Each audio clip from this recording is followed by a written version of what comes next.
Hi friends, ನಮಸ್ಕಾರ ಎಲ್ರಿಗೂ. Welcome back to our YouTube channel NSP YouTube ಚಾನಲ್ಗೆ ನಿಮ್ಮೆಲ್ಲರಿಗೂ ಮತ್ತೊಮ್ಮೆ ಸ್ವಾಗತ. ಫ್ರೆಂಡ್ಸ್, ನಾನಿವತ್ತು ನಿಮ್ಮ ಜೊತೆ ಶೇರ್ ಮಾಡ್ಕೊತಾ ಇರೋ ರೆಸಿಪಿ ಬಂದು ಎಗ್ ಮಸಾಲ. ಯಾವ ರೀತಿ ಮಾಡೋದು ಅಂತ ಈ ವಿಡಿಯೋದಲ್ಲಿ ನಿಮ್ಮ ಜೊತೆ ಶೇರ್ ಮಾಡ್ಕೊತಾ ಇದ್ದೀನಿ. ಇದಕ್ಕೆ ನಾನಿಲ್ಲಿ ಒಂದು 6 ಮೊಟ್ಟೆನ ಬೇಯಿಸ್ಕೊಂಡಿದ್ದೀನಿ, ನೀರು ಹಾಕಿ ಬೇಯಿಸ್ಕೊಂಡಿರೋವಂಥದ್ದು. ನಾವಿಲ್ಲಿ ಎಗ್ ಮಸಾಲ ಮಾಡ್ತಾ ಇರೋದ್ರಿಂದ ಉಪ್ಪು ಖಾರ ಎಲ್ಲ ನೀಟಾಗಿ ಮೊಟ್ಟೆ ಒಳಗಡೆ ಹೀರ್ಕೊಳ್ಳಿ ಅನ್ನೋದಕ್ಕೋಸ್ಕರ ಬೇಯಿಸ್ಕೊಂಡಿರೋ ಮೊಟ್ಟೆನ ಈ ರೀತಿ ಚಾಕು ಸಹಾಯದಿಂದ ಕಟ್ ಮಾಡ್ಕೊತಾ ಇದ್ದೀನಿ. ಲೈಟಾಗಿ ಕಟ್ ಮಾಡ್ಕೊಳ್ಳಿ. ನೀವು ಬೇಕಂದರೆ ಇದನ್ನು 2 ಭಾಗ ಬೇಕಾದರೂ ಮಾಡಿ ಹಾಕೊಬೋದು. ನಾನಿಲ್ಲಿ ಒಂದೊಂದೇ ಮೊಟ್ಟೆನ ಹಾಕ್ತಾಯಿದ್ದೀನಿ. ಇದೇ ರೀತಿ ಎಲ್ಲ ಮೊಟ್ಟೆನೂ ಕಟ್ ಮಾಡ್ಕೊಂಡಿದ್ದೀನಿ. ಇವಾಗ ಒಂದು ಬಾಣಲಿಗೆ 1 ಸ್ಪೂನಷ್ಟು ಎಣ್ಣೆ ಹಾಕಿ, ಎಣ್ಣೆ ಸ್ವಲ್ಪ ಬಿಸಿ ಆದಮೇಲೆ ಇದಕ್ಕೆ ಒಂದು ಚಿಟಿಕೆಯಷ್ಟು ಅರಿಶಿನ ಸೇರಿಸ್ತಾ ಇದ್ದೀನಿ. ನಾವು ಮಸಾಲೆ ಮಾಡ್ತಾ ಇರೋದ್ರಿಂದ ಉಪ್ಪು ಖಾರ ಎಲ್ಲ ನೀಟಾಗಿ ಹೀರ್ಕೊಂಡಿದ್ರೆ ಚೆನ್ನಾಗಿರುತ್ತೆ ಅನ್ನೋದಕ್ಕೋಸ್ಕರ ಸ್ವಲ್ಪ ಮೊಟ್ಟೆನ ಫ್ರೈ ಮಾಡ್ಕೊಬೇಕು.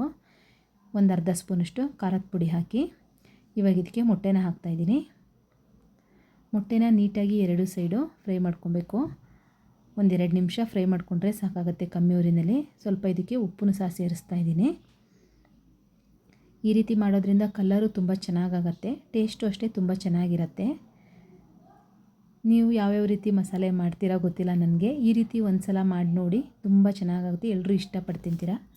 ಸೇಮ್ ಹೋಟೆಲಲ್ಲೆಲ್ಲ ಯಾವ ರೀತಿ ಸಿಗುತ್ತೆ ಅದೇ ರೀತಿ ಇರುತ್ತೆ ನೋಡಿ. ಕಲರೆಲ್ಲ ಫುಲ್ ಚೇಂಜ್ ಆಗ್ತಿದೆ ಮತ್ತು ಕಲರು ಅಷ್ಟೇ ತುಂಬ ಚೆನ್ನಾಗಿ ಕಾಣಿಸ್ತಾ ಇದೆ. ಇಷ್ಟ ಆದರೆ ಸಾಕಾಗತ್ತೆ.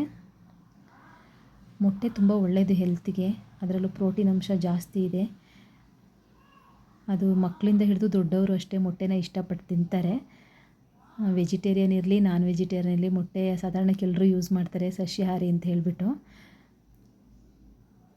ಇವಾಗ ಇದನ್ನು ಒಂದು ಪ್ಲೇಟಿಗೆ ಎತ್ತಿಕೊತಾ ಇದ್ದೀನಿ.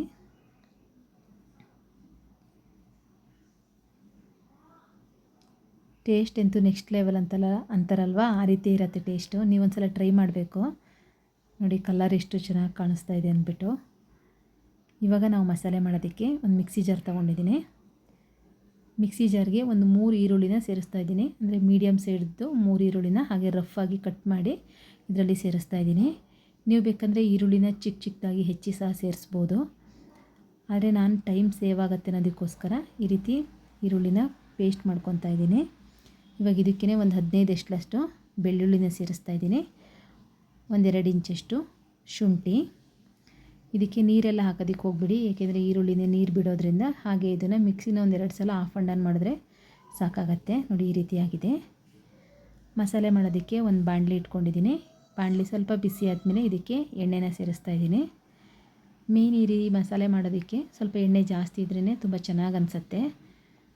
ನಾನಿಲ್ಲಿ ಒಂದು 3-4 ಸ್ಪೂನಷ್ಟು ಎಣ್ಣೆನ ಸೇರಿಸ್ಕೊಂಡಿದ್ದೀನಿ.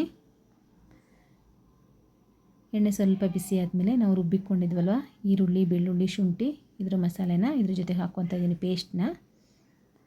ಇದನ್ನು ಹಾಕಿ ನೀಟಾಗಿ ನೀವು ಫ್ರೈ ಮಾಡ್ಕೊಬೇಕು. ಹಸಿ ವಾಸನೆ ಹೋಗಬೇಕು, ಅಲ್ಲಿ ತನಕ ಫ್ರೈ ಮಾಡ್ಕೊಳ್ಳಿ.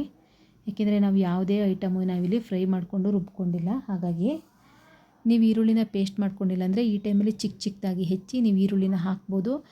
ಮೇಲೆ ಶುಂಠಿ ಬೆಳ್ಳುಳ್ಳಿ ಪೇಸ್ಟ್ ಬೇಕಾದರೂ ಹಾಕೊಬೋದು. ಸ್ವಲ್ಪ ಅರಿಶಿನ ಸೇರಿಸ್ತಾ ಇದ್ದೀನಿ. ಹಸಿ ವಾಸನೆ ಹೋಗೋ ಥರ ನೀಟಾಗಿ ಒಂದು 2-3 ನಿಮಿಷ ಆದರೂ ಫ್ರೈ ಮಾಡ್ಕೊಬೇಕು. ಇದರಲ್ಲಿ ಎಣ್ಣೆ ಬಿಡೋ ಥರ ಆಗುತ್ತೆ, ಅಷ್ಟು ಮಾಡಿಕೊಂಡ್ರೆ ಸಾಕಾಗತ್ತೆ ನೋಡಿ. ಈ ರೀತಿ ಇದೆ. ಎಲ್ಲ ಅಡುಗೆಗೂ ಅರಿಶಿನ ಯೂಸ್ ಮಾಡ್ತೀವಿ. ಹಾಗಾಗಿ ನಾನು ಸ್ವಲ್ಪ ಅರಿಶಿನ ಹಾಕ್ತಾಯಿದ್ದೀನಿ. ಅದರಲ್ಲಿ ನಾನ್ ವೆಜ್ ಮಾಡುವಾಗ ಅರಿಶಿನ ಸ್ವಲ್ಪ ಜಾಸ್ತಿ ಇದ್ದರೆ ಚೆನ್ನಾಗಾಗತ್ತೆ. ಖಾರಕ್ಕೆ ಒಂದು ಅರ್ಧ ಸ್ಪೂನಷ್ಟು ಕಾಳು ಮೆಣಸಿನ ಪೌಡ್ರನ್ನ ಹಾಕ್ತಾಯಿದ್ದೀನಿ. ಈ ರೆಸಿಪಿ ಸ್ವಲ್ಪ ಖಾರ ಜಾಸ್ತಿ ಇದ್ರೇ ಚೆನ್ನಾಗಿ ಅನಿಸುತ್ತೆ. ಸಪ್ಪೆ ಇದ್ದರೆ ಅಷ್ಟು ಚೆನ್ನಾಗಿ ಅನಿಸಲ್ಲ ಮೊಟ್ಟೆ. ಹಾಗಾಗಿ ಸ್ವಲ್ಪ ಖಾರ ಜಾಸ್ತಿನೇ ಹಾಕ್ತಾಯಿದ್ದೀನಿ. ನಾನು 1 ಸ್ಪೂನಷ್ಟು ಖಾರದ ಪುಡಿನ ಹಾಕ್ತಾಯಿದ್ದೀನಿ. ನಾನು ಮನೆಯಲ್ಲಿ ಡೈಲಿ ಯಾವ ಊಟಕ್ಕೆ ನಾವು ಖಾರದ ಪುಡಿನ ಯೂಸ್ ಮಾಡ್ತೀವೋ ಅದನ್ನೇ ಹಾಕ್ತಾಯಿದ್ದೀನಿ. ನೀವು ಕಾಶ್ಮೀರಿ ಪೌಡರ್ ಬರುತ್ತರ, ಕಾಶ್ಮೀರಿ ರೆಡ್ ಚಿಲ್ಲಿ ಪೌಡರು, ಅದನ್ನು ಹಾಕಿದ್ರೆ ಇನ್ನೂ ಖಾರ ಅಥವಾ ಕಲರು ತುಂಬ ಚೆನ್ನಾಗಿ ಬರುತ್ತೆ. ಇಲ್ಲಿ 1.5 ಸ್ಪೂನಷ್ಟು ಧನಿಯಾ ಪುಡಿನ ಸೇರಿಸಿ ನೀಟಾಗಿ ಮಿಕ್ಸ್ ಮಾಡ್ಕೊತಾ ಇದ್ದೀನಿ. ನಾವು ಇದೆಲ್ಲ ಐಟಮ್ಸು ಹುರಿದು ಪುಡಿ ಮಾಡ್ಕೊಂಡಿರ್ತೀವಲ್ವ, ಹಾಗಾಗಿ ಜಾಸ್ತಿ ಹೊತ್ತೇನು ಫ್ರೈ ಮಾಡಬೇಕು ಅಂತೇನಲ್ಲ, ಒಂದು ಅರ್ಧ ನಿಮಿಷ ಆದರೆ ಸಾಕು. ಇವಾಗ ಇದೇ ಮಿಕ್ಸಿ ಜಾರ್ಗೆ 1-2 ಟೊಮೊಟೊ, ಮೀಡಿಯಮ್ ಸೈಜ್ 2 ಟೊಮೊಟೊನ ರಫಾಗಿ ಹೆಚ್ಚಿ ಹಾಕ್ಕೊತಾ ಇದ್ದೀನಿ. ಟೊಮೊಟೊನೂ ಅಷ್ಟೇ ನೀವು ಬೇಕಂದರೆ ಚಿಕ್ಕದಾಗಿ ಹೆಚ್ಚಿ ಸಹ ಹಾಕೊಬೋದು. ನಾನಿವಾಗ ಇದನ್ನು ರುಬ್ಕೊಂಡು ಇದ್ರ ಜೊತೆಗೆ ಸೇರಿಸ್ತಾ ಇದ್ದೀನಿ. ಇದು ಅಷ್ಟೇ ನಾವು ಹಸಿ ಹಾಕಿರೋದ್ರಿಂದ ಹಸಿ ವಾಸನೆ ಹೋಗೋ ಥರ ನೀಟಾಗಿ ಫ್ರೈ ಮಾಡ್ಕೊಬೇಕು. ನೀಟಾಗಿ ಟೊಮೊಟೊ ಎಣ್ಣೆ ಬಿಡಬೇಕು, ಅಲ್ಲಿ ತನಕ ನೀವು ಫ್ರೈ ಮಾಡ್ಕೊಬೇಕು. ನೋಡಿ ಈ ರೀತಿಯಾಗಿದೆ. ಇವಾಗ ಇದಕ್ಕೆ ಒಂದು 1/4 ಕಪ್ಪಷ್ಟು ನೀರನ್ನ ಸೇರಿಸಿ ನೀಟಾಗಿ ಮಿಕ್ಸ್ ಮಾಡಿಕೊಂಡು ಇದನ್ನು ಮುಚ್ಚಳ ಮುಚ್ಚಿ 1-2 ನಿಮಿಷ ಹಾಗೆ ಫ್ರೈ ಮಾಡ್ಕೊತಾ ಇದ್ದೀನಿ. ಮುಚ್ಚಳ ಮುಚ್ಚೋದ್ರಿಂದ ಬೇಗ ಆಗುತ್ತೆ ಅನ್ನೋದಕ್ಕೋಸ್ಕರ. ಇದು ಅಷ್ಟೇ ಎಣ್ಣೆ ಬಿಡಬೇಕು. ಈ ರೆಸಿಪಿ ಮಾಡೋದಕ್ಕೆ ಮೇನ್ ಟೈಮ್ ತಗೊಳ್ಳೋದೇ ಇಲ್ಲಿ ನಾವು ಎಲ್ಲ ಇಂಗ್ರೀಡಿಯೆಂಟ್ಸ್ ಹಾಕಿರ್ತೀವಲ್ವ, ಅದು ಪ್ರತಿಯೊಂದು ನೀಟಾಗಿ ಹಸಿ ವಾಸನೆ ಹೋಗಬೇಕು, ಅಲ್ಲಿ ತನಕ ಫ್ರೈ ಮಾಡ್ಕೊಳ್ಳೋದೇ ಟೈಮ್ ಹಿಡಿಯುತ್ತೆ, ಬೇರೆ ಎಲ್ಲ ಬೇಗ ಆಗೋಗುತ್ತೆ. ಇವಾಗ ಅದೇ ಮಿಕ್ಸಿ ಜಾರ್ಗೆ ಒಂದು ಅರ್ಧ ಕಪ್ಪಷ್ಟು ಹಸಿ ತೆಂಗಿನಕಾಯಿನ ಸೇರಿಸ್ತಾ ಇದ್ದೀನಿ. ಒಂದು 5-6 ಗೋಡಂಬಿನ ಸೇರಿಸ್ತಾ ಇದ್ದೀನಿ. 1 ಇಂಚಷ್ಟು ಚಕ್ಕೆ, ಒಂದು 5-6 ಲವಂಗನ ಸೇರಿಸ್ತಾ ಇದ್ದೀನಿ. ಮೇಯ್ನು ಈ ರೆಸಿಪಿ ಮಾಡೋದಕ್ಕೆ ಸೋಂಪು ಕಾಳು ತುಂಬ ಚೆನ್ನಾಗಿರುತ್ತೆ ಟೇಸ್ಟು. ಒಂದು ಅರ್ಧ ಸ್ಪೂನಷ್ಟು ಸೋಂಪು ಕಾಳನ್ನ ಸೇರಿಸ್ಕೊತಾ ಇದ್ದೀನಿ. ಸೇಮ್ ನಾವು ಹೋಟೆಲಲ್ಲಿ ಯಾವ ರೀತಿ ಸಿಗುತ್ತೆ ಅದೇ ರೀತಿ ಸಿಗುತ್ತೆ.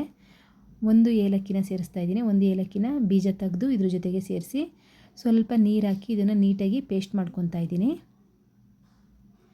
ಈ ಕಡೆ ನೋಡಿ ಟೊಮೊಟೊ ಎಲ್ಲ ನೀಟಾಗಿ ಎಣ್ಣೆ ಬಿಡ್ತಾ ಇದೆ. ಇಷ್ಟಾದರೆ ಸಾಕಾಗತ್ತೆ. ಇವಾಗ ನಾವು ರುಬ್ಬಿಕೊಂಡಿದ್ವಲ್ವ ತೆಂಗಿನಕಾಯಿ, ಗೋಡಂಬಿ ಇದನ್ನೆಲ್ಲ ಇದ್ರ ಜೊತೆಗೆ ಸೇರಿಸ್ಕೊಬೇಕು. ಮೇಯ್ನು ಗೋಡಂಬಿ ಸೇರಿಸೋದ್ರಿಂದ ಗ್ರೇವಿ ತುಂಬ ತಿಕ್ಕಾಗಿರುತ್ತೆ ಮತ್ತು ಟೇಸ್ಟು ಅಷ್ಟೇ ತುಂಬ ಚೆನ್ನಾಗಿ ಬರುತ್ತೆ. ನೋಡಿ ಇವಾಗ ರುಬ್ಬಿಟ್ಕೊಂಡಿರೋದನ್ನು ಇದ್ರ ಜೊತೆಗೆ ಸೇರಿಸ್ತಾ ಇದ್ದೀನಿ. ಆಪ್ಷನಲ್ಲು, ಗೋಡಂಬಿ ಬಂದು ಆಪ್ಷನಲ್ಲು, ನಿಮ್ಗೆ ಬೇಕಂದರೆ ಹಾಕಿ, ಇಲ್ಲಾಂದರೆ ಸ್ಕಿಪ್ ಮಾಡಿ, ತೊಂದರೆ ಇಲ್ಲ. ಆದರೆ ಟೇಸ್ಟ್ ಚೆನ್ನಾಗಿರುತ್ತೆ. ನೀಟಾಗಿ ಮಿಕ್ಸ್ ಮಾಡಿ ನಾನು ಮಿಕ್ಸಿ ತೊಳೆದಿರೋ ಜಾರ್ ಇದೆಯಲ್ಲ ಅದನ್ನು ಸಹ ಇದ್ರ ಜೊತೆಗೆ ಸೇರಿಸ್ತಾ ಇದ್ದೀನಿ. ನಾನಿಲ್ಲಿ ಇವತ್ತು ರೊಟ್ಟಿಗೆ ಮಾಡ್ತಾಯಿದ್ದೀನಿ, ಹಾಗಾಗಿ ನಾನು ಸ್ವಲ್ಪ ನೀರಾಗೆ ಮಾಡ್ತಾಯಿದ್ದೀನಿ. ದೋಸೆ ಇದಕ್ಕೆಲ್ಲ ಮಾಡ್ತಾಯಿದ್ರೆ ಅಂದರೆ ಸ್ವಲ್ಪ ಗಟ್ಟಿಯಾಗಿ ಮಾಡ್ಕೊಳ್ಳಿ, ತುಂಬ ಚೆನ್ನಾಗಾಗತ್ತೆ. ದೋಸೆ, ರೊಟ್ಟಿ, ಚಪಾತಿ, ಗೀ ರೈಸು ಇದ್ರ ಜೊತೆಗೆಲ್ಲ ತುಂಬ ಚೆನ್ನಾಗಿ ಹೊಂದ್ಕೊಳ್ಳುತ್ತೆ. ತುಂಬ ಒಳ್ಳೆ ಕಾಂಬಿನೇಷನ್ ಅಂತ ಹೇಳ್ಬೋದು. ನೋಡಿ ಇಷ್ಟ ಆಗಿದೆ. ಇವಾಗ ಇದಕ್ಕೆ ರುಚಿಗೆ ತಕ್ಕಷ್ಟು ಉಪ್ಪನ್ನ ಸೇರಿಸ್ತಾ ಇದ್ದೀನಿ. ನಾನು ಆಲ್ರೆಡಿ ಮೊಟ್ಟೆ ಬೇಯಿಸೋದಕ್ಕೆ ಉಪ್ಪು ಹಾಕಿರೋದ್ರಿಂದ ಉಪ್ಪನ್ನ ನೋಡಿ ಹಾಕ್ಕೊಳ್ಳಿ, ಮತ್ತು ಉಪ್ಪು ಜಾಸ್ತಿ ಆದರೆ ಏನು ಮಾಡೋದಕ್ಕಾಗಲ್ಲ, ಅದಕ್ಕೋಸ್ಕರ. ಇವಾಗ ಇದನ್ನು ಮುಚ್ಚಳ ಮುಚ್ಚಿ 1-2 ನಿಮಿಷ ಕುದಿಸ್ಕೊತಾ ಇದ್ದೀನಿ. ನೋಡಿ ಇವಾಗ ಮೊಟ್ಟೆನೂ ಆಲ್ರೆಡಿ ರೆಡಿಯಾಗಿದೆ, ಬೇಯಿಸಿಟ್ಕೊಂಡಿದ್ದೀನಿ. ನೋಡಿ ಸಾಂಬಾರು ನೀಟಾಗಿ ಕುದೀತಾ ಇದೆ, ಗ್ರೇವಿ ಮಸಾಲ. ಇವಾಗ ಇದಕ್ಕೆ ನಾನು ಮೊಟ್ಟೆನ ಹಾಕ್ತಾಯಿದ್ದೀನಿ. ನೀವು ಬೇಕಂದರೆ ಮೊಟ್ಟೆ ಕಟ್ ಮಾಡಿ ಹಾಕ್ಕೊಬೋದು, ಅಥವಾ ಇಡೀನೂ ಹಾಕ್ಕೊಬೋದು, ಅಥವಾ ನೀಟಾಗಿ ಮೊಟ್ಟೆನ ಒಡೆದು ನೀವು ಇದರಲ್ಲೇ ಬಿಟ್ಟರು ಅದು ಚೆನ್ನಾಗಿರುತ್ತೆ. ನೋಡಿ ಇವಾಗ ಇದೆಲ್ಲ ಹಾಕಿದ ಮೇಲೆ ನೋಡಿ ನೀಟಾಗಿ ಒಂದು ಮಿಕ್ಸ್ ಕೊಡಿ. ಎಣ್ಣೆ ತೇಲ್ತಾ ಬರ್ತಾಯಿದೆ. ನೋಡಿ ಈ ರೀತಿ ಎಣ್ಣೆ ತೇಲಿದೆ ಅಂದರೆ ತುಂಬ ಚೆನ್ನಾಗಾಗಿದೆ ಅಂತ. ಮೊಟ್ಟೆ ಹಾಕಿದ ಮೇಲೆ ಜಾಸ್ತಿ ಹೊತ್ತೇನು ನೀವು ಕುದಿಸ್ಬೇಕು ಅಂತೇನಿಲ್ಲ, 1-2 ನಿಮಿಷ ಕುದಿಸ್ಕೊಂಡ್ರೆ ಸಾಕಾಗತ್ತೆ.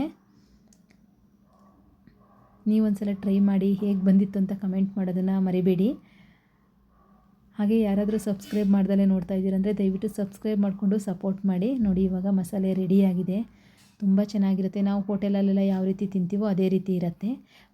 ಮನೆಯಲ್ಲೇ ಮಾಡ್ಕೊಬೋದು. ಅದು ಅಲ್ಲದೆ ನಾವೇ ಮಾಡಿದ್ದೀವಿ ಅನ್ನೋ ಖುಷಿನೂ ಇರುತ್ತೆ. ಮನೆಯಲ್ಲೂ ಎಲ್ಲರೂ ಇಷ್ಟಪಟ್ಟು ತಿಂತಾರೆ. ಯಾವುದಾದ್ರೂ ಒಂದು ಹೊಸ ರೆಸಿಪಿನ ಮಾಡಿದ್ರೆ ಹಾಗೆ ಅಲ್ವಾ. ನೋಡಿ ಈ ರೀತಿ ಇದೆ, ತುಂಬ ಚೆನ್ನಾಗಿ ಬಂದಿತ್ತು. ಮೇಲೆ ಸ್ವಲ್ಪ ನೀವು ಬೇಕಂದರೆ ಕೊತ್ತಂಬರಿ ಸೊಪ್ಪನ್ನ ಹಾಕ್ಕೊಬೋದು, ಆಪ್ಷನಲ್ ಬೇಕಂದರೆ ಹಾಕ್ಕೊಳ್ಳಿ, ಇಲ್ಲಾಂದರೆ ಸ್ಕಿಪ್ ಮಾಡಿ.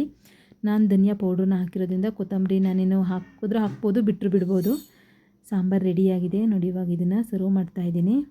ನಾನಿವತ್ತು ಇದನ್ನು ರೊಟ್ಟಿ ಜೊತೆಗೆ ತಿಂದಿದ್ದೆ, ಸೂಪರಾಗಿರುತ್ತೆ. ಅದು ಅಕ್ಕಿ ರೊಟ್ಟಿ ಆಗಲಿ ರಾಗಿ ರೊಟ್ಟಿ ಆಗಲಿ ಸೂಪರ್ ಕಾಂಬಿನೇಷನ್ನು. ನಿಮಗೇನಾದರೂ ಈ ವಿಡಿಯೋ ಇಷ್ಟ ಆಗಿತ್ತಂದರೆ ಪ್ಲೀಸ್ ಒಂದು ಲೈಕ್ ಮಾಡೋದನ್ನು ಮರಿಬೇಡಿ. ಆ್ಯಂಡ್ ಫ್ರೆಂಡ್ಸ್ ಆ್ಯಂಡ್ ಫ್ಯಾಮಿಲಿಗೆ ಶೇರ್ ಮಾಡಿ. ದಯವಿಟ್ಟು ನಾನು ಮಾಡಿರೋ ರೆಸಿಪಿನ ನೀವು ಟ್ರೈ ಮಾಡಿ ಹೇಗೆ ಬಂದಿತ್ತು ಅಂತ ಕಮೆಂಟ್ ಮಾಡಿ ಹೇಳಿ, ಆಯಿತಾ. ನನಗೋಸ್ಕರ ಟೈಮ್ ಮಾಡಿಕೊಂಡಾದರೂ ಟ್ರೈ ಮಾಡಿ. Thank you friends, thank you so much for watching. Bye bye, see you next ವಿಡಿಯೋದಲ್ಲಿ ಸಿಗ್ತೀನಿ. Take care, love you all, bye bye.